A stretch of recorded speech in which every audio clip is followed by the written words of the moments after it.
Welcome to the Corner Office, where we bring you the latest news from the world of commercial real estate, the greatest voices in the industry, and the corporate chats you've been missing.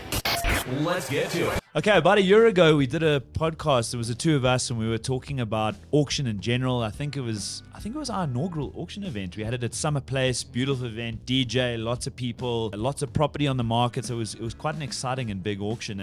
And obviously, Nicolette's from the Financial Bunny, that's your channel.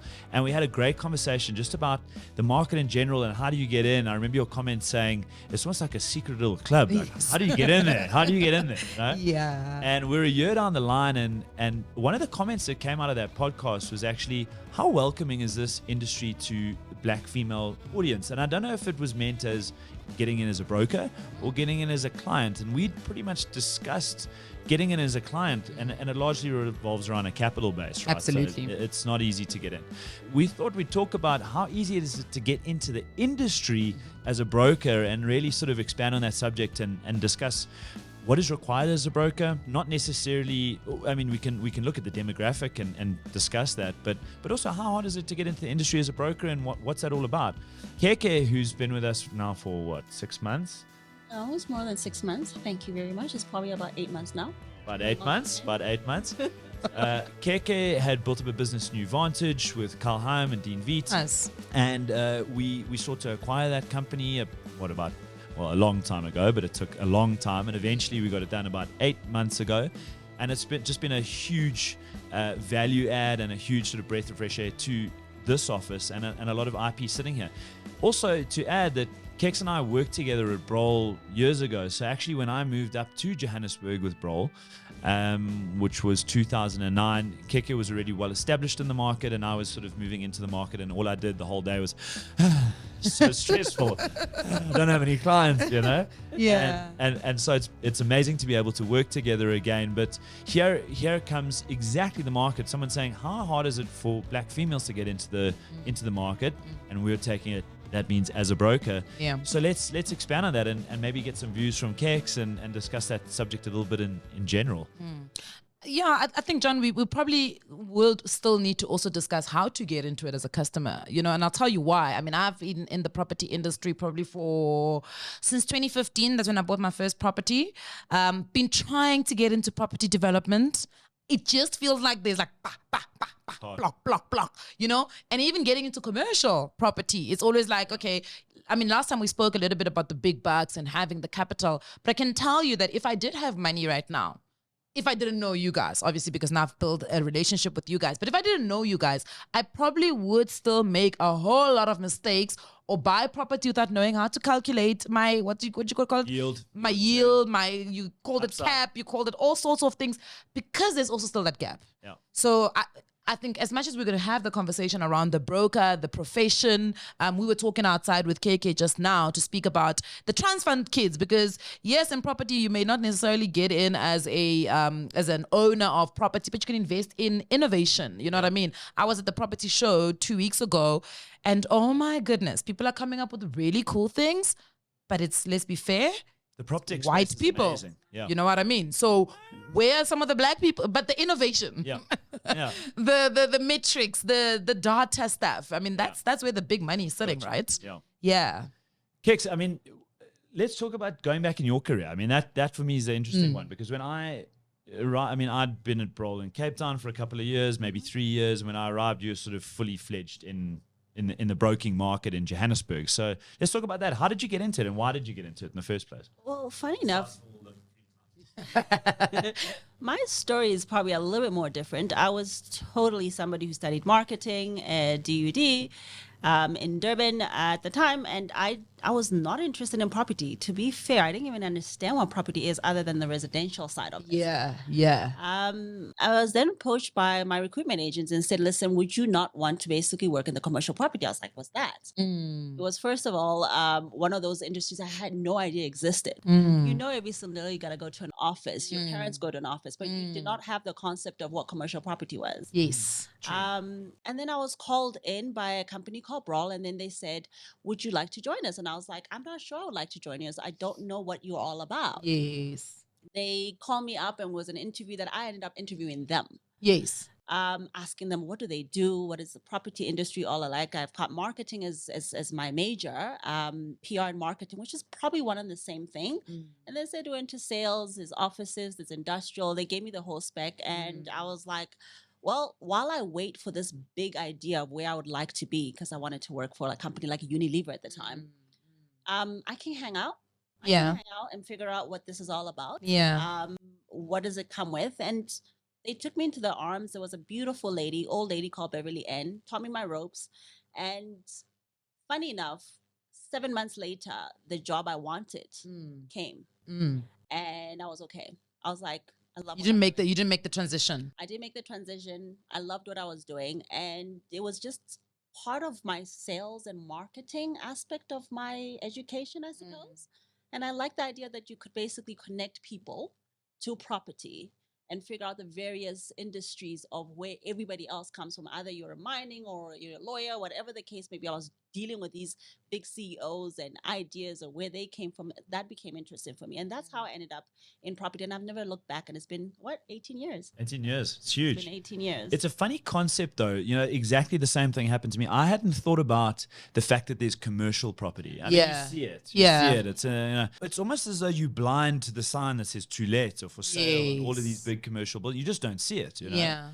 And I remember, my sort of intro to Brawl was I was in the gym in Claremont, and this other guy, William Wallace. I've mentioned William Wallace before, but William Wallace was there, and he was bragging about how cool his new job was. And he started telling me what it was, and it was broking and the commercial property industry.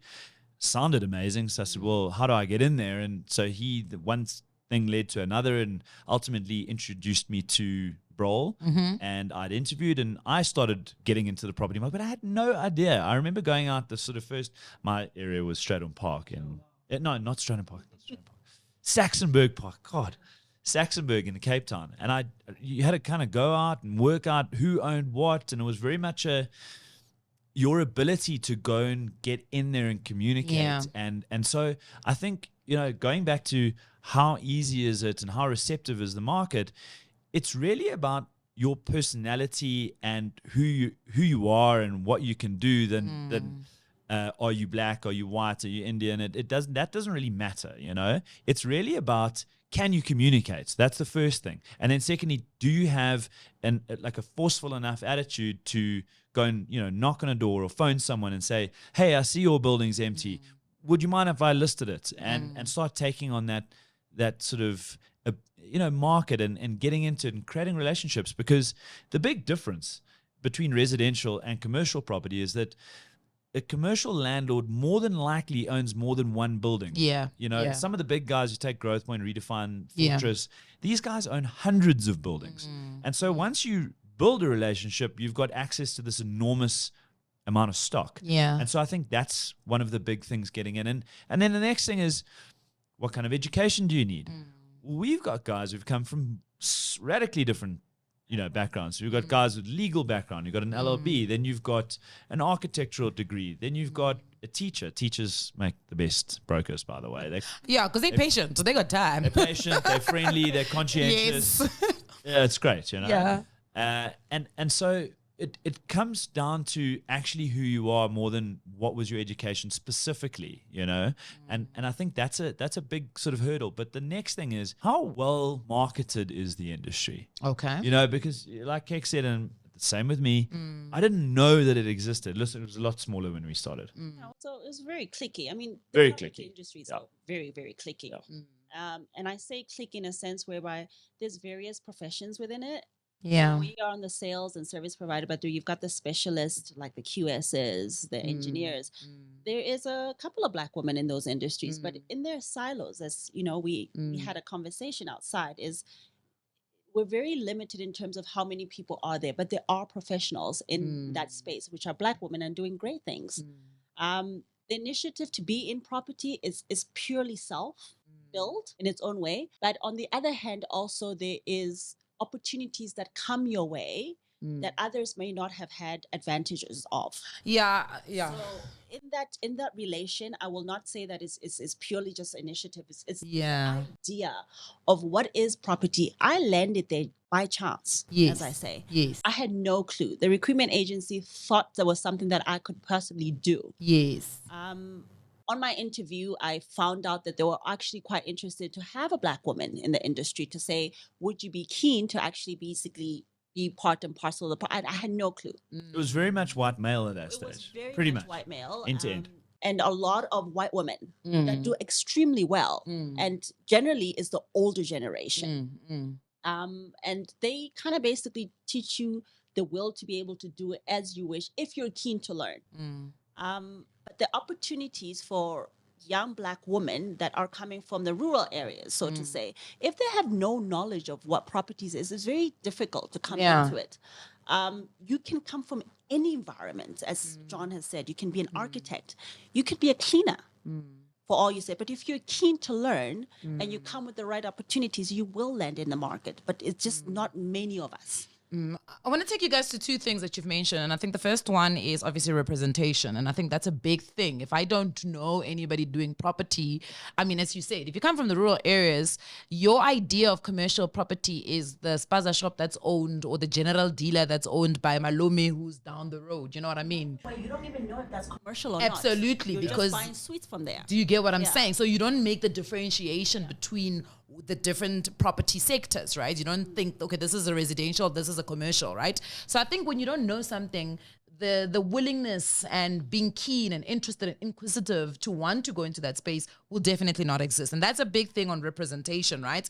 And the second thing I also want to bring you guys maybe to just make a comment on is, now, if you go back to residential property, and a lot of real estate agents will tell you, especially Black real estate agents, what they'll tell you is, we don't have stock. You know what I mean? So how does it look then? And I heard what you said about, you get in with one of these guys because they've got such a huge portfolio of property. Once you make the relationship with them, but you still need to get in with the one person. Yeah. If you are not working, for instance, under a business that is established like Brawl or Galeti, how would you get into that broking space? A lot harder. Yeah. A lot harder. To be fair, I don't think had I worked for Brawl, I would have even known what a commercial property is or being able to get in. Yeah. You kind of have to start from a big umbrella. I call Brawl my institution, and it has been for many of us in the property industry, Black, white, Indian, whatever. A lot of us come from that background. And to be able to be introduced to that, it's one of those things where you either can land with the right people that know the right roots, Yes. or you basically are stuck. We started New Vantage, and my only knowledge of property after many years of experience with Brawl was the fact that I now thought I could do this. I still had doubts. But with that, it came with the relationships. And one person said to me with one thing, said to me, is if you want to start your own property company, I don't do business. These were the landlords. I don't build business with the brand. I do business with the person. Okay. But mind you, the person was established by A brand. a brand. So you got to be built by someone. You gotta be built by a brand. Yeah. Yeah. So, and It's also, if I think about, the way that this operation runs, we've got, there really is a lot of stock. So the difference to residential, a residential agent personally might have 5 to 15 listings at any one time. And they're working on those lists, they're advertising them, and they're getting requirements, and then they're showing them their catalog. This is, per broker. Yes. Yeah, a broker will be working on 100, 150 units. Wow. The numbers are huge. So, at the moment, if we look at our sort of stock database, we track 29,000 commercial buildings across the country. We've got about 4,000 units that have a status, which means to let or for sale. And so those numbers are massive. And so as a person starting off by themselves, it's very hard just to administrate that. So this is From a capacity perspective. It's really hard, So what happens is you almost get economies of scale, So we have an admin team that manages 270 incoming vacancy schedules with all of the stock every month, update, because and it changes. So just when you think that you've got it right, it changes. So it's a dynamic market. So that's the first thing. And the second thing is the huge thing about a business or a brokerage or an advisory business, whatever it is the flow of information through the market. You can only as one person speak to so many people and know so many people. Whereas when you got 40, 50 people around you, the flow of information is massive. So we build that culture to communicate and have transparency and teamwork. And so as long as that information is flowing, that information comes in. It's like a spider's web, you know? Information's coming in. You can go and work with someone else. And, don't you know this person? Or can't you get access to that? Or I saw you working with them, and let's actually work on this together. So there's a lot of like partnering up on deals. And so it's a big access to information thing. The thing is you can have as much information as you want and still make no money. Yeah. Okay, so it comes back to all of these things work as almost like you triangulate back to having the ability to do it. Yeah. But I love the comment. It was on that show Billions, or what's it, Billions? Billions, yeah. So it says you can watch a kung fu movie. Doesn't mean you know how to do kung fu. And it's such a brilliant statement. Yeah. That's exactly broking. Yeah. And it's exactly deal making. You can go and have all the information you want, which is why we always say, publish the information. Yeah. Just show all of our stock. It doesn't matter. Yeah. You still got to know what you're doing to do the business. Yeah. Okay, so now I've got the listings. I've got the stock. I've got the listings. Is there no gatekeeping when it comes to investors, though? Because, we've got to find the people with the money. And let's be fair, traditionally, and this is now from a cultural perspective, Black women don't really have access to people that have those type of bucks. You know what I mean? So I'm just thinking about it. If I had to sit down with a book and I had a block of flats and I had to start writing 10 people from my network that could potentially buy, probably wouldn't get past 3. Yeah, but it's not really about that. We carry this huge database, right? And so you've got this brilliant stock. Good stock sells. That's it. End of story. You've got good stock. It sells. It doesn't. It sells itself. It sells itself. So that's the thing. You got to go and get well-priced stock, good stock. Understand your area. Be a professional. Work hard. Get the good stock first, and then good stock sells. But where, John? But the good stock also comes with relationships, John. So True. it's not a case where we can't just say good stock sells. It does sell. But Yeah. for me to get access to good stock, I need to be in with the who's. Yes. And in order to be in with the who's, there comes that umbrella again. Yes. It's the relationships, it's the past deals, it's the Yes. past structures. Yes. It's the Trust. it's the Trust. trust. If John has done transactions with you in the past before and basically says that you are very great, and then you bring me into the fold and said, actually, I've got a friend called Keke. Yes. She's this and this, and then John all of a sudden meets Keke. It's most likely to, most yes. likely to have the good Trust. stock. It's called trust. It's a trust network. Yeah. More than Yeah, because if I don't get invited to the bride, Close but no cigar. going to be in the sphere of it. yeah. But also it comes to a point where Johannesburg for me was my favorite city to work in. Okay. It was a land of opportunities, number one. I Yes. come from a Durban institution where everything was cliquey. He comes from Cape Town. Yeah, no, Cape Town is even more cliquey. Yeah. To do transactions in that environment is extremely hard. Yes. Because who is Keke? Yeah.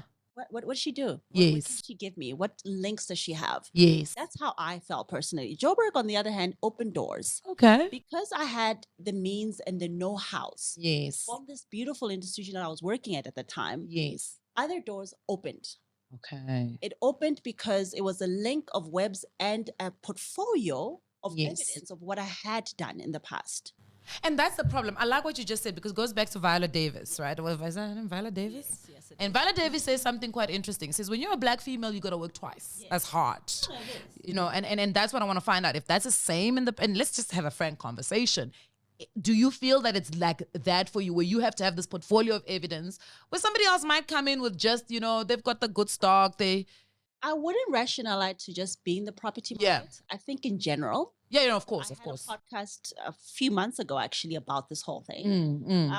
As women, we are very much people that analyze everything before we touch because we're afraid to fail. Yes. So we work double as hard. So it's not a property industry thing. It's No, of course. as a woman, you work double as hard to basically make sure that you don't fail.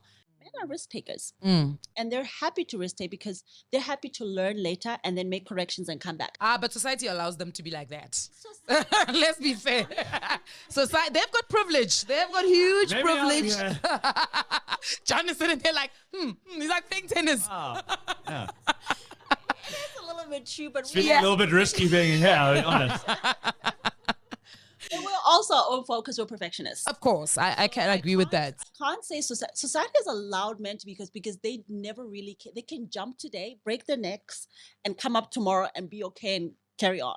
You and I break our neck tomorrow to get up from that ground.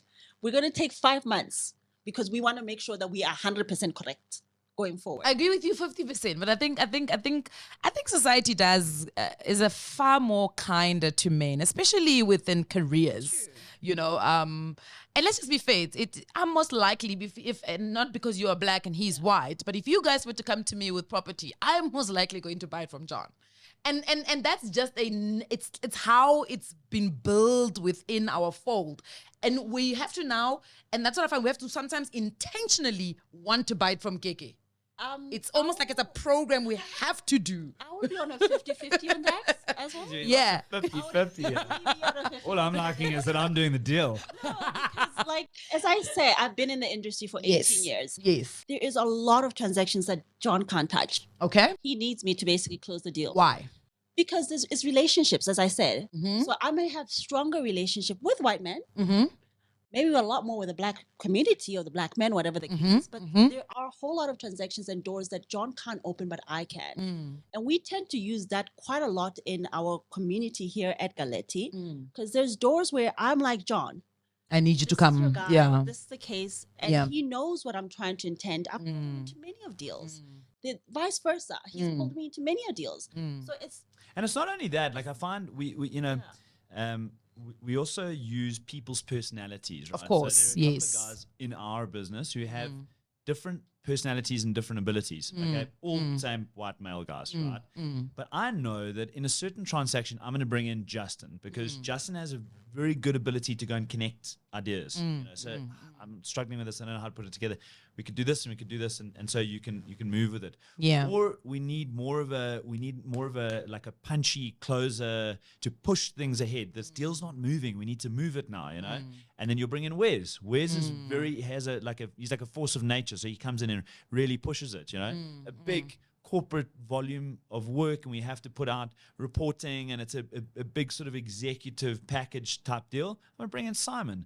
If it's a deal in office which needs like the right kind of attitude and the right kind of massaging in the deal, I'm going to bring in Keke. So it's just these different abilities that people have and knowledge and know-hows and data sets and all the rest of it. But it's just, who should I bring into this deal that's going to work the best on this deal, you know?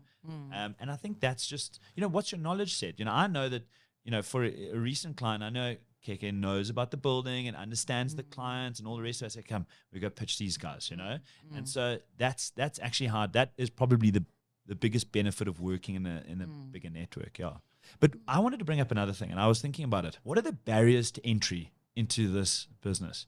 So one of the biggest barriers to entry, and I think this is where it makes it a lot harder if you come from a background which is like not privileged or don't have a full exposure. Oh, okay. It's the getting into the industry, because to start off as a broker, it's not as though it's a salaried position, it's a commission position. That means you need to transact before you make money. Yeah. Where do you mean? Hold on. Yeah. Let me bring the mic closer. Yeah. In case y'all don't hear me properly.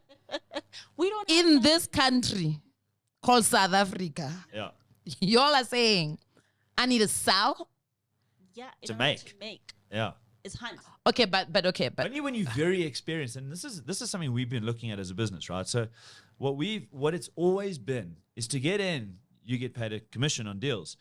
That means you start with nothing. Okay, so you've got to really get going quite quickly in order to start making money. And then for the first couple of years, you're really sort of building up your security nest egg, whatever you want to call it, before you can start being a little bit more strategic. And before that, it's just go, go, go, go, go. It doesn't matter what it is, it's a little bit chaotic. Further down the line, when you're so experienced, then we start to say, okay, we'll pay you salary and commission and bonuses and all of these things on top of it, because the numbers that you're dealing in are far bigger. we've answered the whole question then. So we've tried to change the model. No, we've definitely answered. So We we've can tried pack to it up change and go model. home, And guys. I know exactly. Do you get where what you're I'm gonna go. I know saying? exactly Because where you're gonna go. It goes with the impossible. idea of It's impossible. grassroots of where you Yeah, like So, and you know, there's a couple of scenarios where people have also asked me, Black women, Black men. It's like, how did you get in? I managed to negotiate a salary for a year and a half. Okay. So, Girl, I was like, you come from a rich family? no, not at all. Because Yeah. one, I was curious. Yes. Two, I knew they wanted me to basically learn and get into this space. Okay, hold on with that question. And I don't mean to offend you now with the Yeah. next question. Were you a quota? Did they need you? I don't think they essentially needed me. They Yeah. wanted somebody, and I do think color Yes. and woman Okay. part and parcel of the Okay. thing. But it was a choice to say, are you keen to learn? Are you not keen?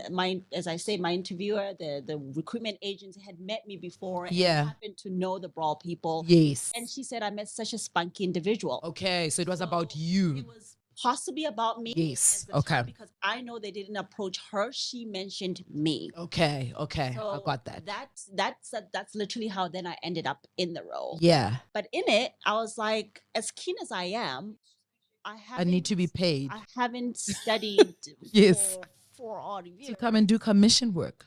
It's got so much to do with it's got so much to do with attitude. Yeah. You know, we hire here Yeah. for attitude all day. Yeah. You know? So when you meet someone like that, you're like, We this want is you. cool. Yeah, Let's yeah, get in yeah. here, you know? And then Yeah. you start to backfill from there. Okay, well, this person needs an income, right? So going back to it though, we've tried to change the model. We have an internship program here where we actually pay the interns to be here, and then Okay. they move around the different divisions. So they start in auction, then they go to broking, then they go to advisory, they go to operations. They actually move around the entire business. We pay them a salary in that period. Mm-hmm. And then what happens at the end of that, we have a panel, and all of the heads of those divisions interview these guys, like a panel interview, and they answer questions, they ask questions, it goes back and forth. And then the divisions have the opportunity to make them an offer to stay. And Okay. again, pay them a salary for a period so they have an opportunity to get into the business, because it is not hard. I mean, you can imagine I'm going to pay you nothing for 3 months. It's really Yeah, hard. it doesn't work. Especially today. I mean, Doesn't work. One shopping bag's like $500, you know. So and petrol, and that's the other thing. You need to have a car. Yeah, I was about to say, look, first and foremost, You need to have a computer. I live in Soweto. You guys, and let's just use Galeti as an example. I live in Soweto. You guys are in Roseback. I need to get here, Yep. which means it's taxi money. And then you're telling me that I still need a car to get to my clients, because if I arrive at my clients without a car, there's already a perception that is being painted. You know what I mean? Yeah. So yes, I hear you, Keke. You negotiated the salary, but what about all these other things? Well, all these other things that come into play, as I say to you, Yeah. if you're not if you as an individual, Yeah. black, white, whatever race you are, Yeah, if you're yeah. not able to negotiate your way Yes. into a profession, like any salary, Yeah. we all negotiate our salary every single day. Then you're But you don't negotiate the existence of it. yeah, but So that is actually quite true. Yeah. But you were told from the get-go, this is what the institution is about, and this is how it Yes, starts, of course. right? So Yes. I was not having it. So there's many people that I say to themselves, if you want to get into the property industry, learn to negotiate. That's first of all, because that's going to Okay. be your job. Yes. It is. Yeah, Literally, anyway, yeah. it's a skill you Going need to be your have. job as always. Yes. And if you're coming from a place where you all have the ability to have the side cash from parents, whatever the case is, Yes. that is the first thing that I always say to people that are wanting to come into property. Whatever color you are, you need to learn to negotiate that salary. It gets you about 6 months to a Yeah. year to get going. Yeah. Yeah. Funny enough, I negotiated the year, but I was literally okay in 6 months. Nice. I was Nice. okay in 6 months predominantly because I was eager to learn. Nice. I was eager to learn. I was eager to basically adventure into new things and get the idea of what this whole fraternity is. Yeah. You end up making a lot of money. So like your one paycheck can pay you for 6 months, Yes. ideally. Yes. The rhythm has to be there. And Yes. we deal on leases. Is a 3-year lease, 5-year lease, or Yeah. 6-year, Oh, whatever yes. the case Yes. may be, Yes. right? Yes. So your return of investment comes every 3 years, because I've now put you there 3 years left. Yes. I did a good service. Yes. 3 years later, you want to relocate. You come back to that girl. Yes. To So now. it's to Okay. repeat. Yeah. So in order for you to get the rhythm going, you need that stability. Yeah, and I need it without stress, John. I mean, let's be fair. For me to become a really good salesperson, salaries very stressful. oh, tell me about Very it. stressful. Because I can just imagine, I mean, it's like running a business. I mean, essentially that's what they're teaching you, right? They're teaching you to run your own business. But what you don't want is to find yourself in a situation where the performance is based on whether you eat or not. So that's what we did. We went and created these structures to change I like that. model, Yeah. to turn things around. And well done on negotiating because girl. But you see, that's the other thing I want to talk about. You have the personality. Well, No, you do. I mean, she's you. I mean, when I first met you now, you. I think you want to put forward this introverted personality, but I don't think it's necessary. Maybe what's that mix where you've got both introvert and extrovert and ambivert and Introverted, extrovert. Extrovert, introvert.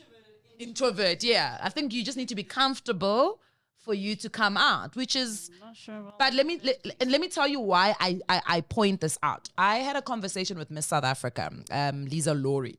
And we were talking about how South Africa has a lot of beautiful women who come from different parts of South Africa.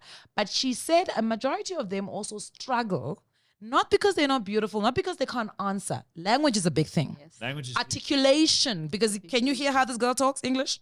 You know what I mean? This is a different type of English We talking. got to get into that. I do believe we were speaking the same language, you and I. Yeah. No. And I always say I'm a very privileged black woman because I speak a certain way, and we're still in this space in South Africa where if you speak a certain way as a black woman, if you speak a certain level of English, people kind of equate that to intelligence. Listen, and I've to felt that so many times. Do you get what I'm saying? Like many years. I actually haven't told you this before, John. Yeah. There will be occasions where I'll be speaking to a client on the other line. And they don't know you're black. They don't know I'm black, right? Yeah.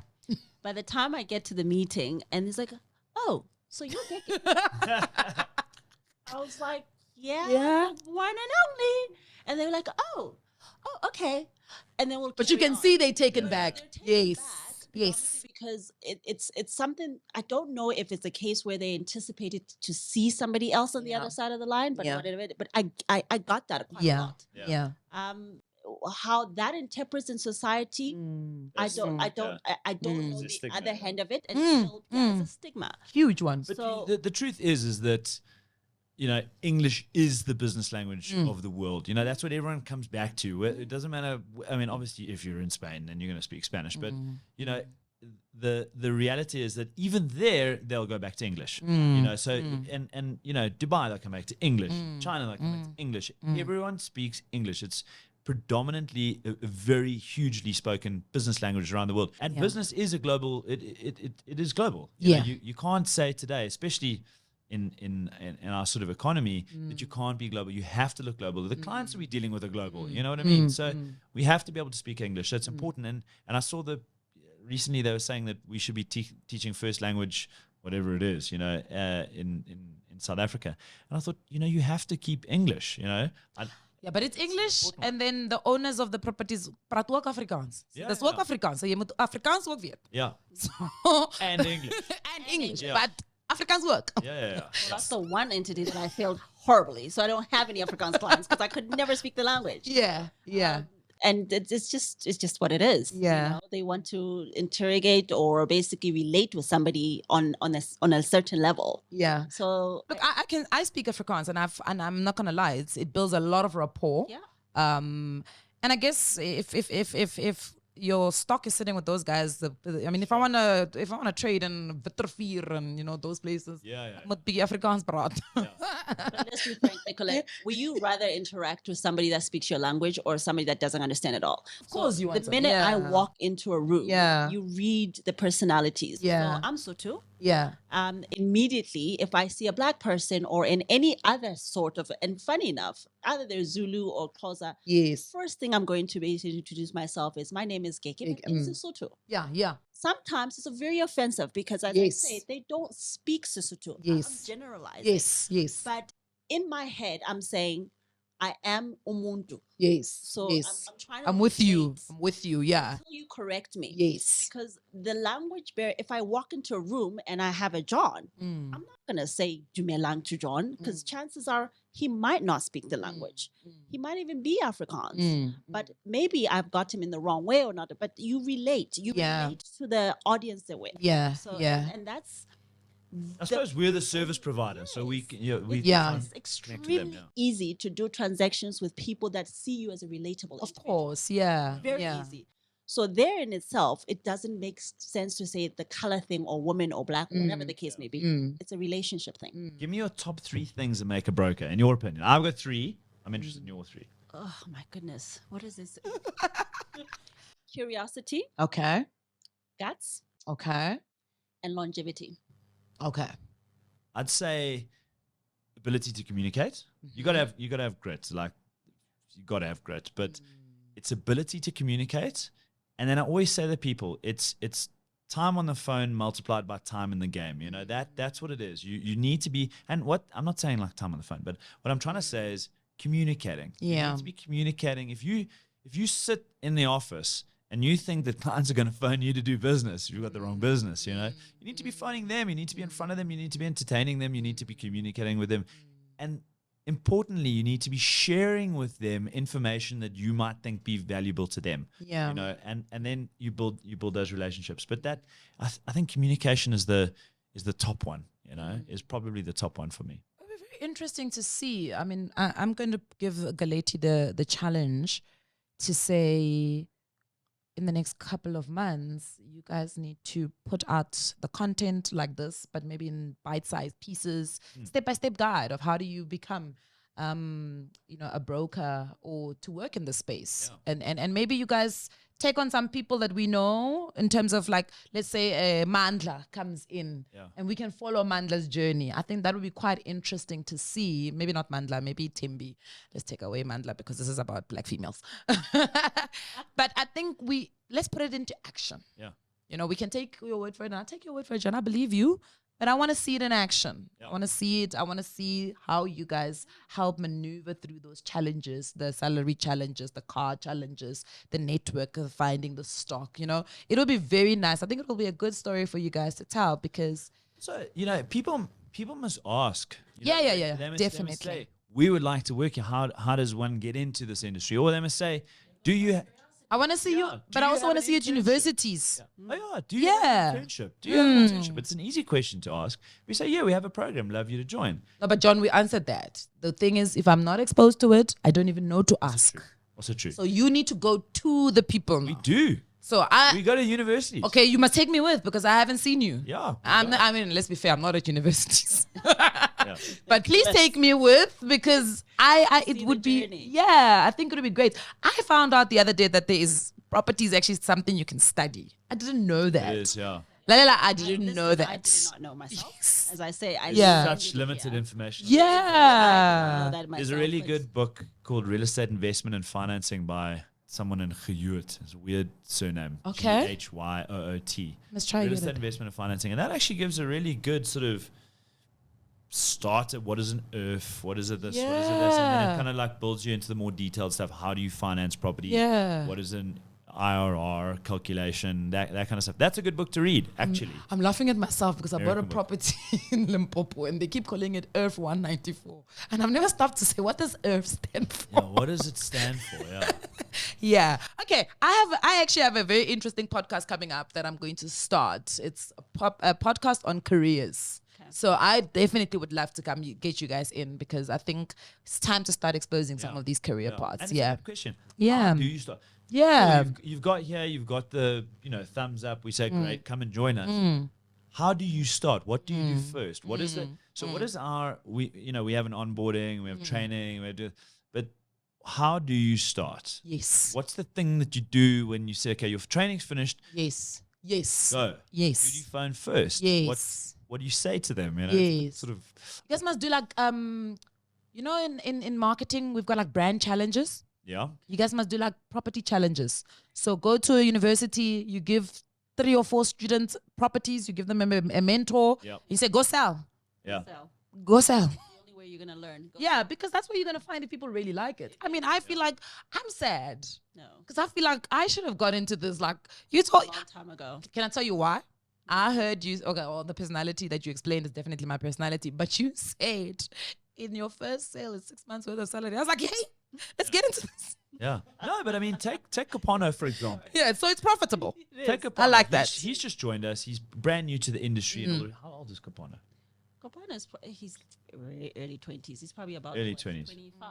Yeah. 25, 22. And cranking. The last 3 auctions Love we've that. had, he's selling, Love he's getting that. the stock. He actually sold a KFC now, $5.5 million That's rand deal. amazing. Pre-auction. Deal done. Done. Amazing. Kapana is a curious mind. He's Yeah. curious. He's a Yeah. very curious individual. Kapana is the kind of guy who will come and says, actually, what do you do? Yeah. So how Yeah. do I get here? To Yeah. So curious minds like that will get every single kind of information. and Absolutely. he will go far. Absolutely.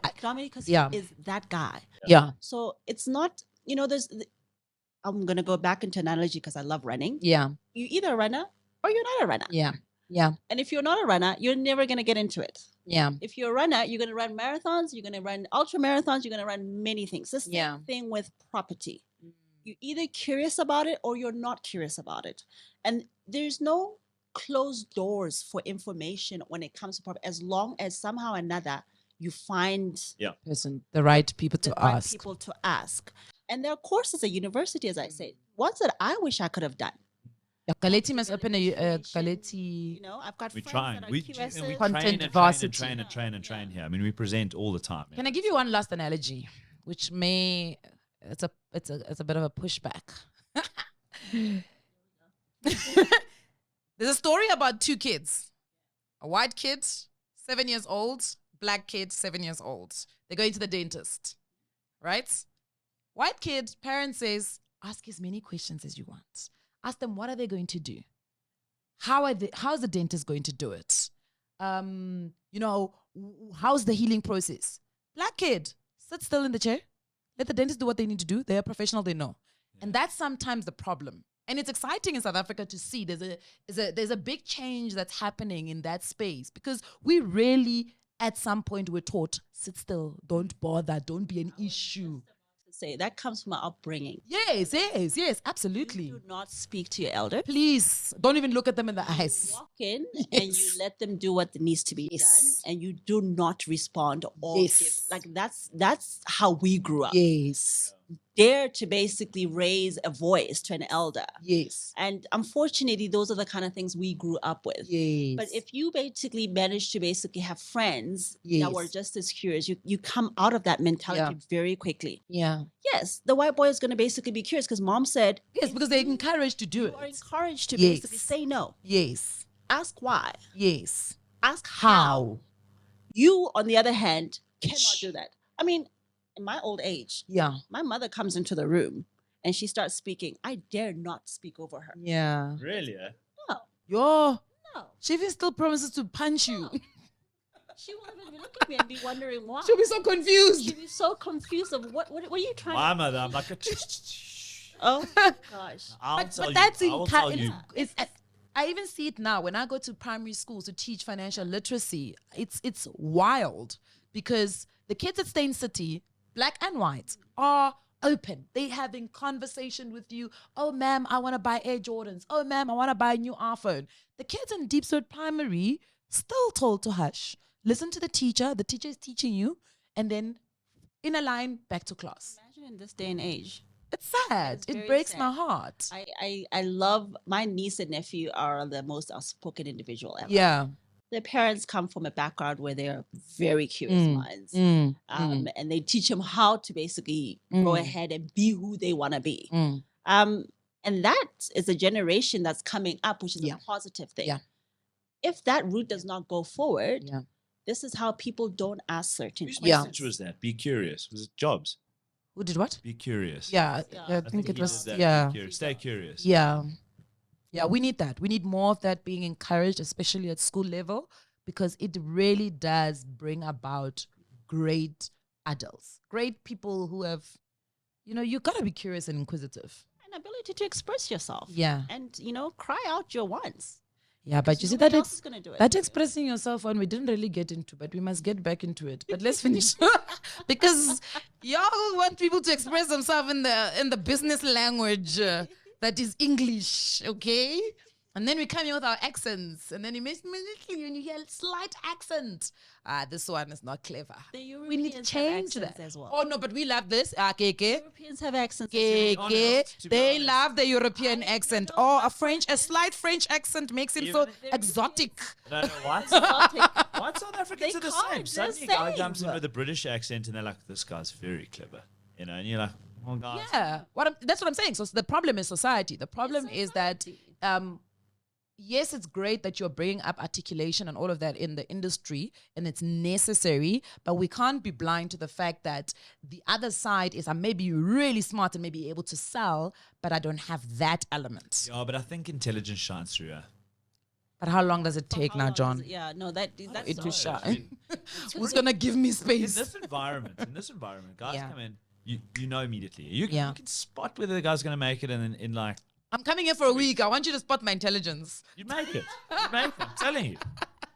I find it funny how the European accent Oh, it's English, exotic.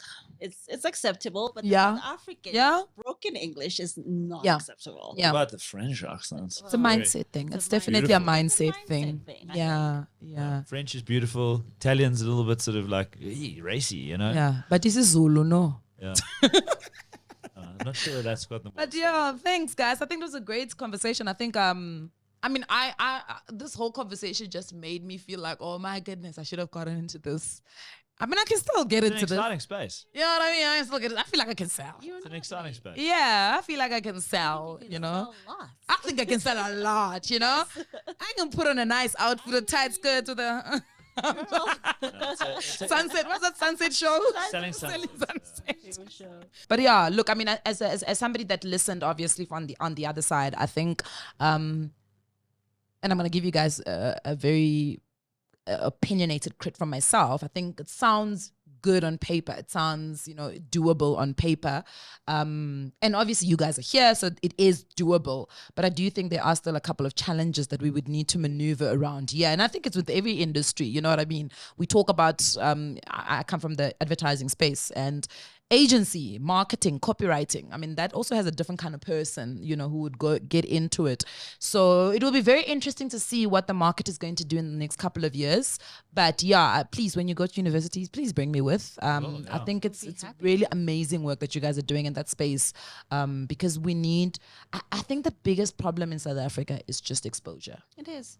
Exposure. Let's get people exposed, because if I'm exposed, it becomes something that I can explain to someone else that I want to do. Some kids maybe I want to sell malls, but they don't know what the term is. You know what I mean? Yeah. So thank you for that. I think that was really, really eye-opening. Amazing, guys. Good chat. And Yeah. Thanks for joining us in our little studio again. Thank you for having me. Privileged to be part of you too. Awesome, guys.